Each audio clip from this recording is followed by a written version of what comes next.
Enfim, professor, sexualidade, podem andar lado a lado? Sim.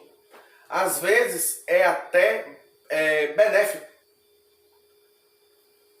A sexualidade pode interferir? Pode. Como assim? Não, digamos, eu vou por partes. Primeiro, um professor homem, gay, ele é muito mais sensível do que os homens héteros. Começa a partir daí. Sim. No caso, ele consegue se colocar melhor no lugar das mulheres ou de outras pessoas, tá? Do que homens héteros.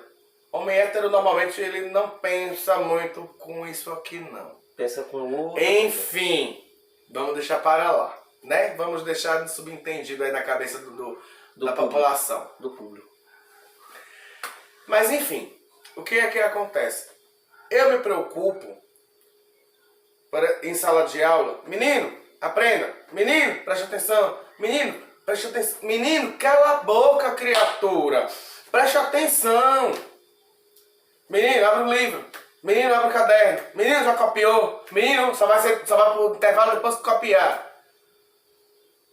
As professoras fazem isso. Professores gays, a maioria faz isso. Por quê? Ele se preocupa com o aluno. Ele está interessado no futuro do aluno. Já muitos professores héteros, não. Estou falando professor hétero, homem, tá? Do sexo masculino. Vale ressaltar. Ou seja, sexo masculino. Os chamados H maiúsculo são eles. Ou como diz a juventude de hoje em dia, os heterotop. Enfim.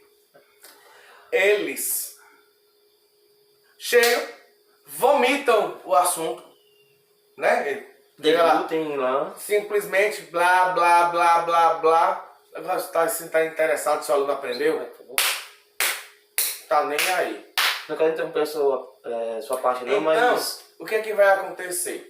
Simplesmente, quando chegar num determinado momento, o professor que vai mais marcar na vida do aluno é aquele professor que pega no pé, aquele professor de carrasco porque quer que o aluno aprenda.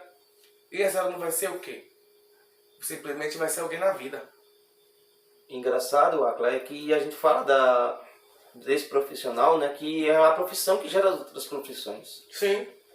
E não é tão valorizada. Pois é. Só abrindo parênteses aqui, quem tá achando que eu tô fumando erva, tá enganado, viu? É isso aqui, ó. Tá? Pra depois dizer assim, eita que o professor tá fumando maconha. Não. Na hora do vídeo. Não é isso não, viu? Pois bem, gente. Como eu estava falando,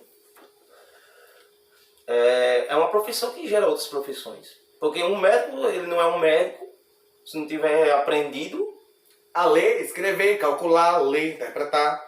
Além de ter as funções, né, do corpo e tudo mais, um advogado. E olha que esses profissionais que eu estou citando recebem às vezes 10 vezes, 15 vezes a mais do que um professor. Não conheço esse advogado, esse médico que recebe menos do que professor, não.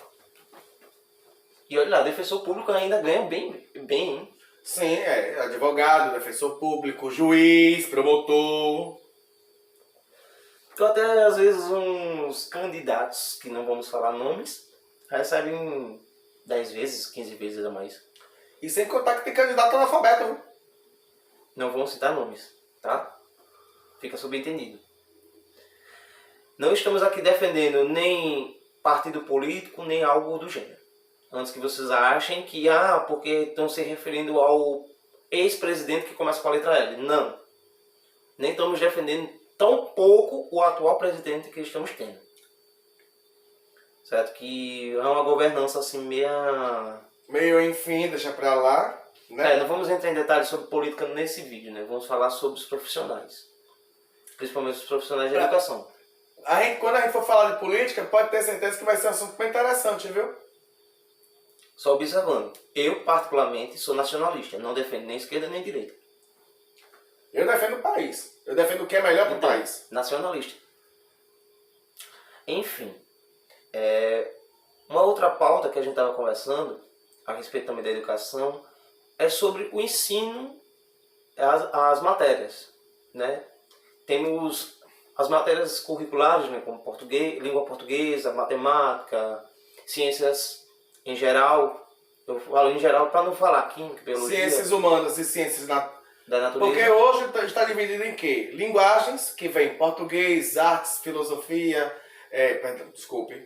português, redação, artes, inglês e espanhol, tá? Linguagens, matemática e suas tecnologias, ciências humanas e suas tecnologias e ciências da natureza e suas tecnologias. A história também, geografia.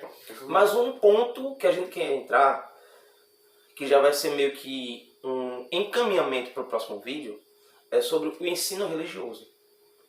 Não estou criticando a forma de ensinar, mas quem ensina? O que você ia falar a respeito de quem ensina o ensino religioso? Primeiro que muitas vezes é hipócrita. Não vive aquilo que prega. Só vive a teoria. Só vê a teoria. Não vive na prática. Já começa daí.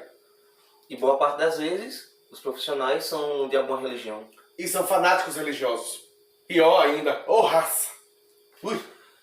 Pois bem, a gente não vai entrar em detalhes sobre a religião ou crença dos profissionais, mas assim, eu acho que se a gente focasse mais em cidadania do que em ensino religioso, seria um país mais laico, como na Constituição fala, né, que o país é laico, mas vocês já perceberam que boa parte das vezes, se alguém já foi, ou quem é de um parlamento, de um prédio público, trabalha, sempre vai ver um crucifixo, vai ver algo relacionado ao cristianismo. Mas e os ateus? Os espíritas? Os budistas? Os agnósticos? Estão devidamente representados? Não. Eu até hoje não vi por exemplo, um ateu dando aula de ensino religioso. Mas pode ser que exista. É. Porque eu lembro da minha infância, quando eu fiz ensino religioso, que eu já tive professoras de vertentes do cristianismo, que ela obrigava aos alunos a fazer suas orações. Sendo que boa parte dos alunos se levantavam, outros não. Eu era um deles. Então, do que adianta? Eu tenho um histórico aí que ele me contou, por ligação, que a gente mora um longe do outro um pouco, sobre uma professora que deu zero a ele justamente por conta de um capítulo bíblico. Pode compartilhar com... Posso. Simplesmente o que acontece. Na Bíblia Católica, a numeração do livro dos Salmos é diferente da Bíblia Evangélica. Eu fui criado na igreja evangélica, ou seja, lá em casa tinha a Bíblia Evangélica. E o colégio, basicamente, é católico. Então, pediu para poder escrever sobre o Salmo 23. Eu escrevi: o Senhor, meu pastor, e nada me faltará, e assim vai. Então, o que foi que aconteceu? Quando chegou lá, eu recebi um zero bem grande, bem redondo. Tão redondo que não precisava nem feito com compasso. Enfim. Aí, o que foi que aconteceu? Quando cheguei em casa, chorando, que eu era uma criança, falei: mãe, fiquei com zero em religião, que na época era religião. A gente falava religião, né? Hoje em dia é ensino religioso. Só aumentar a quantidade de letras, mas o princípio é o mesmo. Então, aí o que foi que aconteceu? Minha mãe foi lá fumaçando. Quando chegou lá fumaçando, ela pegou, foi questionar. Aí eu expliquei a ela o que foi que aconteceu. E ela pegou com a Bíblia na mão, né? Não por querer praticar a religiosidade, nada disso, mas para poder comprovar que eu, dentro da minha caixinha, estava correto. Ou seja, o Salmo 23, de acordo com a Bíblia que eu estava usando, era aquele. Diferente do que estava sendo passado na escola. Então, a professora, ela visualizando as duas versões, ela viu que a minha versão estava correta e ela retificou a minha nota. Enfim. Não estamos aqui para falar sobre assim, as religiões. Como eu falei. No próximo vídeo a gente vai falar sobre o ateísmo. Sim. O espiritismo. Certo? Que são assuntos que, entre aspas, gera uma polêmica. Porque eu particularmente conheço pessoas que se dizem ateias, mas na verdade elas só não acreditam num Deus bíblico. Ou vão meter o pau Vamos dizer assim, na igreja evangélica. na igreja cristã. É, cristã. Porque para eles o evangélico é o fanático, é isso, é aquilo outro. Mas não vamos falar esses termos, né? Vamos usar as pessoas fanáticas religiosas em si. Então, tá curioso para poder saber os próximos assuntos, né? Fique com a gente, pense, seja um pensador, saia da caixinha. Verdade. Porque, como eu disse, aqui é a verdade, a xícara, mas ela também tem um outro lado. Pense nisso. Ó, tem outro lado. Existe uma teoria que fala a respeito desses lados. É a teoria do cubo da bicicleta. Cubo, quem não sabe, é aquela pecinha que fica entre os raios do pneu da bicicleta, onde vários raios seguem vários segmentos. Sim. Ou também a teoria favorita dele, que é a teoria dos futuros possíveis. Vamos falar sobre isso também. Por exemplo, só para deixar você com gostinho de quero mais? Quero mais. Se você que é casado não tivesse casado com quem está hoje, tivesse casado com a pessoa que você namorou antes, como seria a sua vida?